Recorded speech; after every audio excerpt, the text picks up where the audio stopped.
লক্ষ্য স্মার্ট পঞ্চায়েত। গ্রাম পঞ্চায়েতে যাবতীয় পরিষেবা এবার হবে অনলাইনে।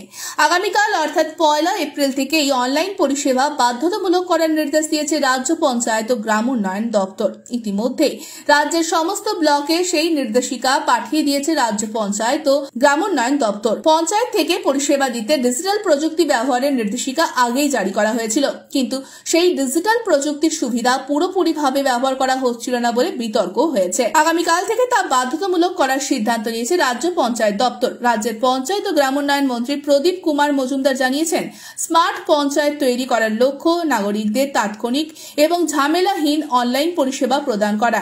এই ব্যবস্থার কাজে গতি ও স্বচ্ছতা দুই বজায় থাকবে। একই সঙ্গে প্রকল্পের বাস্তবায়নেও তাতে কোথাও ফাঁক থাকলে তা খুঁজে বের করে সংশোধন করার কাজটাও সহজ হবে। প্রযুক্তি নির্ভর এই স্মার্ট পঞ্চায়েত রাজ্যে তৃণমূল স্তর থেকে প্রশাসনিক স্বচ্ছতা ও সরকারি কাজে গতি যেমন বাড়াবে, তেমনি উন্নত গ্রাম পরিকল্পনার ক্ষেত্রে বিশেষভাবে সহায়ক হবে বলে পঞ্চায়েত দপ্তরের ধারণা।